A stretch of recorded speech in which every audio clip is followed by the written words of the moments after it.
नमस्कार साथियों, आप सभी का स्वागत है आपके अपने यूट्यूब चैनल स्टडी करियर में। आप लोगों का एक बहुत सारा क्वेरी होता था कि मेडिकल डिग्री कैसे-कैसे होता है, किस तरह से लिया जाता है। वहाँ पे सारा प्रोसीजर किस तरीके से होता है, एक एक बात जानेंगे इनसे। मैं आप लोगों के बीच एक ऐसे शख्स को लेके आया हूँ, जिनका अभी डीवी हुआ, उसके बाद मेडिकल हुआ, सारा वो फिट पाया गया उन दोनों में। तो उसमें बात करेंगे इनसे एक-एक करके कि आखिर ये किस तरीके से डीवी कंडक्ट करा है, फिर इनका मेडिकल किस-किस प्रोसेस पे से पे ये मतलब इनका कंप्लीट हुआ। तो इनसे शुरू करेंगे कि अगर आपका कोई इसमें क्वेरी होगा, आपका अगर कोई जानकारी चाहिए, तो आप कमेंट बॉक्स में आप पूछिएगा, हम फिर आपको वीडियो के माध्यम से हो या फिर रिप्लाई के माध्यम से आपको फिर ये प्रोवाइड करा देंगे। तो चलिए इनसे पूछते हैं कि आखिर इनका नाम क्या हुआ? आपका नाम क्या हुआ? हेलो सर, मेरा नाम प्रीतम है और मेरा जो बोर्ड है वो SCR सिकंदराबाद बोर्ड वाराणसी। उम, मेरा डॉक्यूमेंट का डेट था 20 तारीख को और मेडिकल का था 21 तारीख को। तो मैं आपको पूरा शुरू से बताता हूँ कि मेरा डॉक्यूमेंट वेरिफिकेशन कैसे हुआ। तो जी, बोलिए। अ, एक-एक करके बोलिए आप किस तरीके से वहाँ पे कितना का बैच था या फिर हम्म, क्यों कौन-कौन सा डॉक्यूमेंट्स चेक किया, ओरिजिनल जो चेक किया, कितना ज़ेरॉक्स लिया गया? हाँ जी। मैं आपको बता रहा हूँ कि जो हमारा क्या क्या सबसे पहले वो लिस्ट के नाम पहले हम लोग सबसे पहले मेरा था junior college RRC junior college Secunderabad. तो सबसे पहले हम वहाँ सुबह 7:30 बजे पहुँच गए और 8 साढ़े 8 9 बजे से उसने लिस्ट वाइज नाम से बाहर में बिठाना स्टार्ट कर दिया। तो सबसे पहले लिस्ट निकाला वो और लिस्ट के अनुसार सबको वो उसका नाम लेते गया और प्लस में डीवी लिस्ट के अनुसार सबको 200 स्टूडेंट को बिठाया, जितना भी था 20 तारीख को जितना भी स्टूडेंट का था उसमें नाम। तो सबको पहले बैठे, फिर उसके बाद हमारा एंट्री हुआ। एंट्री के समय ही हमसे 25 रुपये का एक चालान काटा गया। उसके बाद फिर हम लोग अंदर में चले गए और उसके बाद चालान कटने के बाद हमारा क्या हुआ, उसके बाद क्या बोलते हैं, हमारा फिर बायोमेट्रिक वेरिफिकेशन स्टार्ट हुआ। बायोमेट्रिक होने में कम से कम हम लोग का आधा घंटा या 30 से 45 मिनट टाइम लगा होगा पूरा। और अंदर से बाहर से अंदर आने में इसमें ज़्यादा प्रोसेस लगा, हम लोग को कम से कम 1 से 2 घंटा लग गया होगा। बायोमेट्रिक फिर जब हम लोग का कंप्लीट हो गया बायोमेट्रिक में, और जिसका बायोमेट्रिक नहीं हो पा रहा था उसको चांस भी दिया जा रहा था, दो दो चांस या 3 चांस दिया जा रहा था और उसका कंप्लीट कर लिया जा रहा था बायोमेट्रिक। और जब तक आपका बायोमेट्रिक नहीं हो रहा था तब तक आपको आगे प्रोसेस के लिए नहीं भेजा जा रहा था। तो जब फिर बायोमेट्रिक हो गया तो उसके बाद फिर हम लोग का डॉक्यूमेंट एक फॉर्म दिया गया सबको। फॉर्म मिलने के बाद सबको उसके ऊपर अपना अटेस्टेशन फॉर्म। उस फॉर्म पे अपना एक फ़ोटो चिपकाना था हाँ। और उसमें आपका डिटेल भरना था। प्लस में आपको उनके पीछे एक 5 सिग्नेचर करना था। तो हम लोगों ने फिर वो सब फॉर्म वॉर्म भर के अच्छे से, और उसमें आपका उसमें आइडेंटिफिकेशन मार्क भी डालना था, तो वो हमने आइडेंटिफिकेशन मार्क भी डाला। प्लस में फिर हम लोग वहाँ से सबमिट करके डॉक्यूमेंट वेरिफिकेशन जहाँ पे हो रहा था वहाँ पे फिर हम लोग को लाइन से लगाया गया। वहाँ पे वो जो मैम थी वो नाम ले रही थी वैसे, और फिर हम लोग को लाइन वाइज अंदर जा रहे थे। तो मेरा जैसे कि सुबह 8 बजे स्टार्ट हुआ था तो मेरा सबसे लास्ट में था, मेरा डीवी नंबर था 5033। तो क्या हुआ, तो लास्ट में मेरा नंबर था, तो मेरा लगभग 1 डेढ़ बजे के आसपास नंबर आया था वहाँ पे। तो फिर मैं गया, मेरे बाद भी थे कुछ 15 16 स्टूडेंट मेरे बाद भी थे। तो फिर मैं अंदर में गया। वो पहले बता दिए थे कि जो आपका 10th का मार्कशीट है और OBC और आधार कार्ड, इन सब का आपको दो दो फोटो कॉपी लेके जाना था। और यही दो दो सिर्फ लग रहे थे उसके अंदर, 10th का मार्कशीट और पासिंग सर्टिफिकेट, जो जैसे बिहार बोर्ड से जो है उनको 10th का मार्कशीट प्लस पासिंग सर्टिफिकेट, और जो CBSE से उनको सिर्फ एक मार्कशीट, और क्या बोलते हैं, और OBC का आपका 2 सर्टिफिकेट फॉर्मेट वाला, प्लस में आपका आधार कार्ड का दो, ये सब आपको वहाँ पे सबमिट करना है। तो उसके बाद फिर क्या हुआ, फिर हम गए अंदर, फिर हमारा डॉक्यूमेंट वेरिफिकेशन चेक हुआ।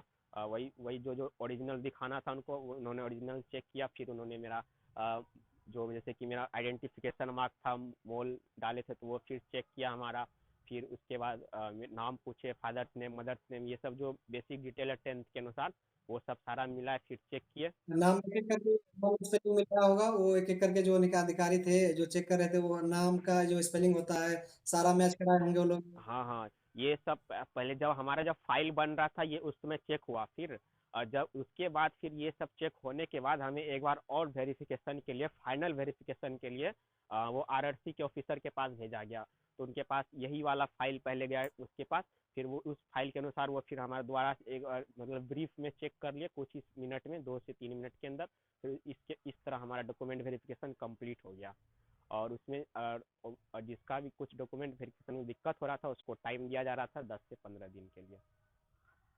हम्म। अच्छा।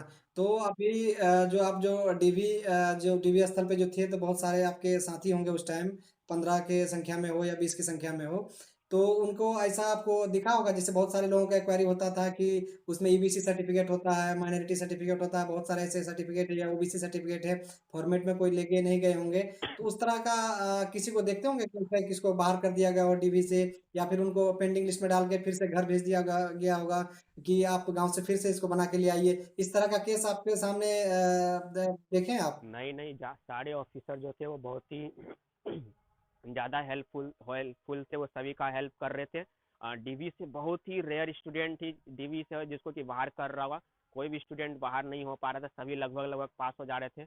और जिनका भी थोड़ा माइनर मिस्टेक था उनको आरआरसी वाले छोड़ भी दे रहे थे। किसी किसी का जैसे सर्टिफिकेट एसडीओ लेवल का नहीं है, उससे लो लेवल का भी है, वो भी एक्सेप्ट हो जा रहा था।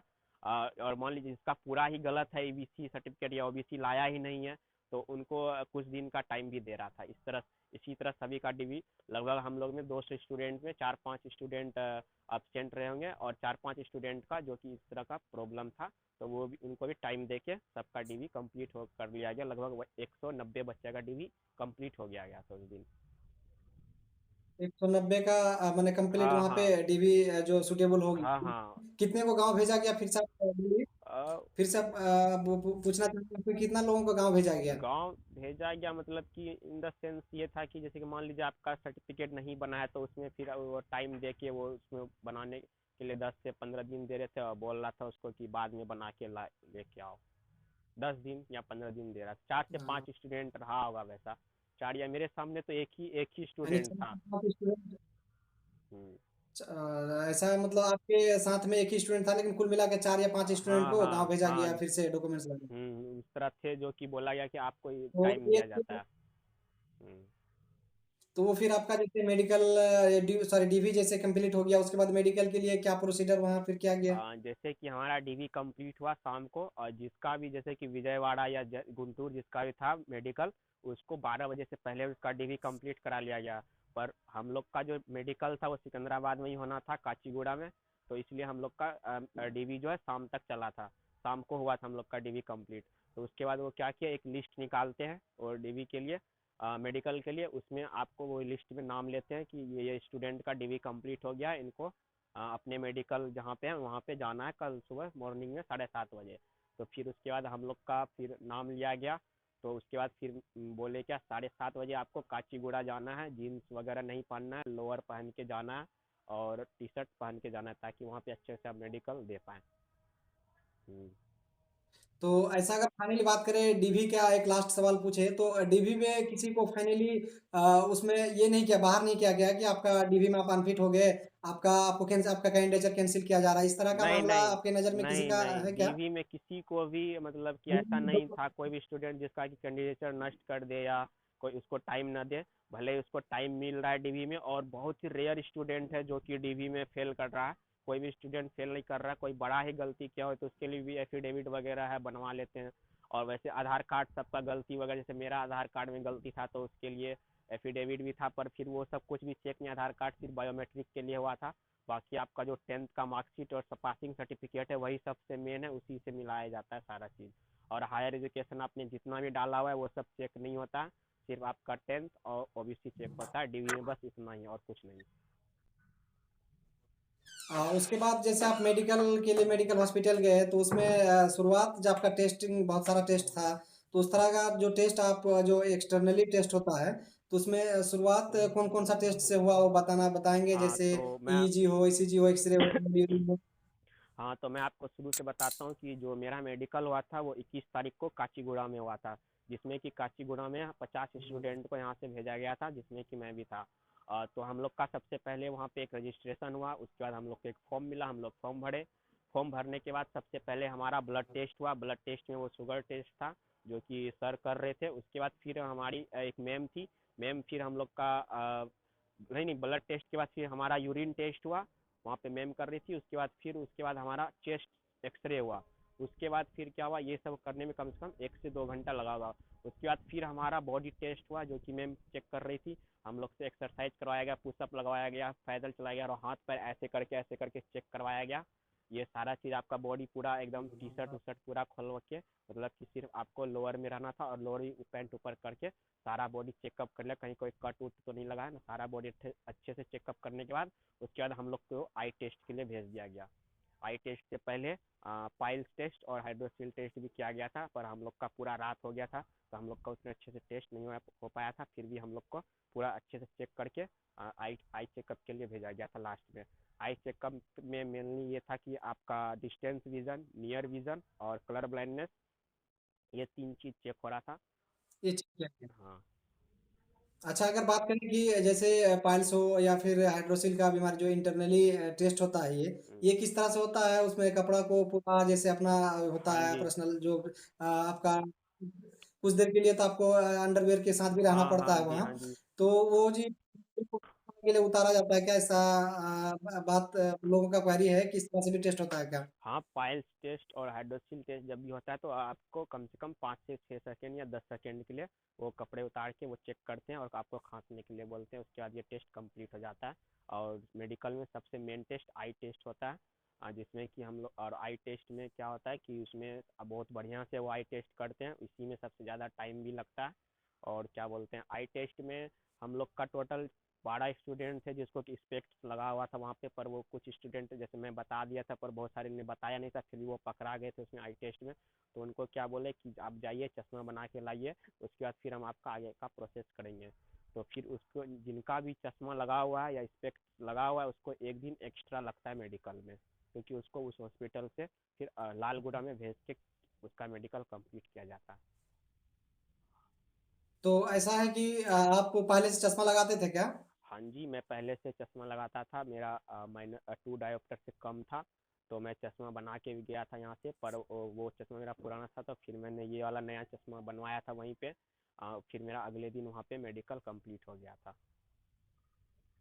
तो बहुत सारे ऐसे भी स्टूडेंट हुए होंगे जिनका पहले से चश्मा यूज नहीं करते थे, लेकिन यहाँ जैसे आई टेस्ट किया गया तो उनको भी चश्मा हाँ। लिखा गया। हम्म। ऐसा केस आपके सामने? हाँ, कुछ स्टूडेंट थे जो कि चश्मा नहीं लगा के आए थे।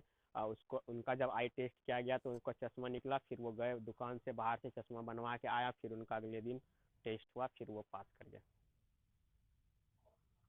ऐसा है। हम्म। तो अगर बात करें तो इस तरह का आपका सारा मेडिकल का जो टेस्ट होता है वो सारा टेस्ट हो गया, लेकिन जो टेस्ट होने के बाद अंतिम दिन में जो आपको रिजल्ट दिया जाए, जैसे आपका A1 मेडिकल की जो कैटेगरी होती है, A1 A2 फिर B1 B2 इस तरह का, जो C1 C2 इस तरह का जो मेडिकल कैटेगरी होता है, हाँ तो जी। आपको फाइनली इवनिंग को या फिर लास्ट दिन आपको रिजल्ट सुनाया गया है या नहीं फिर?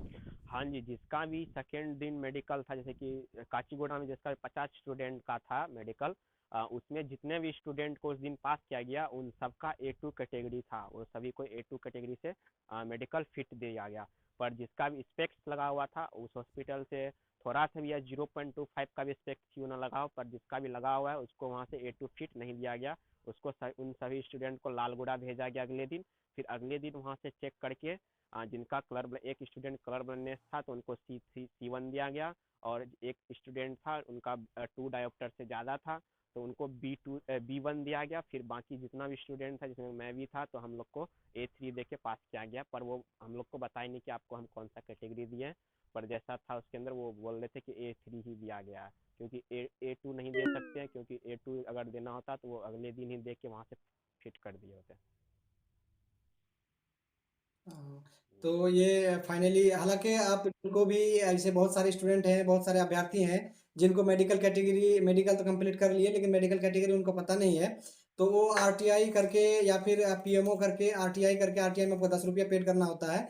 आप उसके थ्रू से अपना मेडिकल कैटेगरी और डीवी का स्टेटस आप पता कर सकते हैं, पूछ सकते हैं कि आरटीआई में आखिर मेरा आपका डीवी का क्या सुटेबल रहा है, फिर कैसा रहा, या फिर मेडिकल कैटेगरी आपको कौन सा मिला। तो ये हम्म। सारी चीज़ें पता कर सकते हैं। अगर आपको इस चीज़ का ज़रूरत होगी, क्या इसमें क्वेश्चन करें, क्या इसमें प्रश्न करें, तो आप कमेंट बॉक्स में कमेंट करेंगे। मैं उनका क्वेश्चन बना के आपको मैं ज़रूर रिप्लाई करूँगा, और इस तरीके से आप बाद में पता कर सकते हैं। तो फाइनली बहुत सारे लोग ऐसे होते हैं जिनका मेडिकल अभी होना है, तो वो अपने अंदर बहुत चिंतित है, मेडिकल या फिर डीबी होना है, तो अंदर से बहुत घबराहट है कि आखिर किस तरह से मैं वहाँ करूँ, या फिर मेडिकल का जो ईसीजी होना है तो बहुत ज़्यादा तेज़ हो जाएगा, या फिर बहुत तरीके की अंदर जो है हलचलें रहती है। तो आप उनको कैसे आश्वस्त करेंगे? हाँ, तो आपको घबराना नहीं है, वहाँ पे बिल्कुल भी आराम से जाना है और सभी टेस्ट पास करना है। जिसका भी ऐसा दिक्कत हो रहा है उसको टाइम दिया जा रहा है। मतलब कि जैसे बीपी बढ़ जा रहा है तो उनको 2 से या 3 बार वापस से चेक किया जा रहा है। तो इसमें कोई भी बच्चा फेल नहीं कर पा रहा है, इसलिए आपको बिल्कुल भी नहीं घबराना है। आराम से जाइए, अपना सारा टेस्ट दीजिए और कंप्लीट कर लीजिए। अगर आप ए टू फिट हैं तो आपको 1 दिन लग जाएगा। अगर स्पेक्स वगैरह लगा हुआ है तो आपको 2 दिन लगेगा मेडिकल में। बस इतना ही है। तो इस तरह से इनके तरफ से ये कहना है